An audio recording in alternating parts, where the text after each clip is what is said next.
நம்ம நாட்டிலேருந்து பிரிட்டிஷ் கொள்ளடிச்சிட்டு போனதில் ரொம்ப ரொம்ப முக்கியமான பொருளான கோகினூர் வைரம். அது ஏன் அந்த அளவுக்கு மதிப்பு, அதோட வேல்யூ என்ன, அது யாருக்கிட்டேருந்து அது எப்படி போணுச்சு, அது இந்தியாவில் எந்த பகுதியில் கிடச்சிது நமக்கு முதல்ல, அதை இப்போ நம்ம கேட்கும்போது லண்டன் என்ன பதில் சொல்லுது எல்லாத்தையுமே பார்க்கலாம் வாங்க.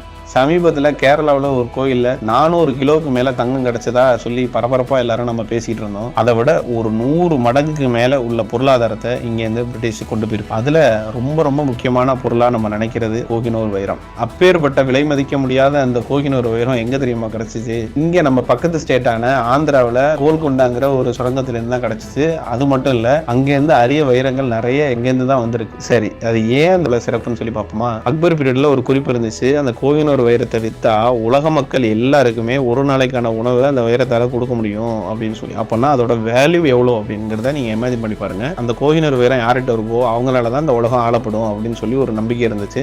ஆண்களுக்கு கோகினூர் வைரம் செட் ஆகாதுன்னு ஒரு பேச்சு இருந்திருக்கு. அது யார்கிட்ட இருக்கோ அவங்களால நிம்மதியான வாழ்க்கையை வாழ முடியாது, கண்ணு தெரியாம போயிடும். இப்படி நிறைய பேச்சு இந்த வைரத்தை சுத்தி இருந்ததுனால உலகத்துல இருந்த பல மன்னர்களை இதை அடையிறதுக்காக பல போர், பல கொலைகள்லாம் பண்ணி அதுக்கு ஒவ்வொரு ஆள்கிட்ட இருந்து கை மாறி மாறி போயிருக்கு. இது வரைக்கும் யாரும் அந்த வைரத்தை வித்ததும் கிடையாது, முறைப்படி அதை யாரும் வாங்கினதும் கிடையாது. எல்லாமே அபகரிக்கிற முறையிலே தான் கை மாறி மாறி போயிருக்கு.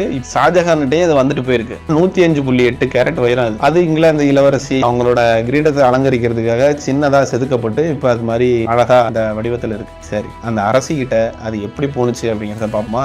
சீக்கிய மன்னர் வம்சத்து வாரிசான 10 வயசான துலீப் சிங் கிட்ட இருந்து மகாராணி எலிசபெத்துக்கு அது போயிருக்கு. இப்போ வரைக்கும் நம்ம சீக்கியர்கள் அந்த வைரத்தை திரும்ப கொண்டு வர போராடிட்டு தான் இருக்கிறாங்க. ஆனா அதுக்கு லண்டன் சொன்ன பதில் என்ன தெரியுமா? அது எங்க மகாராணிக்கு அன்பளிப்பா வந்தது, அதனால அது எப்பவுமே லண்டன்ல இருந்து இந்தியாவுக்கு அது திரும்பி வரவே வராது அப்படின்னு சொல்லி பகிரங்கமா சொல்லிட்டாங்க. இப்ப நீங்க சொல்லுங்க, லண்டன் போகும்போது அங்க உள்ள மியூசியத்துல நம்மளோட வைரத்தை அங்க பார்க்கும் போது உங்க மனநிலை எப்படி இருக்கும்? இங்க இருந்தாலாவது பத்திரமா இருக்கே அப்படின்னு நினைப்பீங்களா, இல்ல என்ன ஆனாலும் நம்மளோட பொருள் நம்மள்ட்ட இருக்கிறதா நமக்கு மரியாதை அப்படின்னு நினைப்பீங்களா? நீங்க எது நினைக்கிறீங்க அப்படிங்கிறத கமெண்ட் பண்ணுங்க. வேற ஒரு இன்ட்ரெஸ்டிங்கான வீடியோல மீட் பண்ணுவோம். Bye by.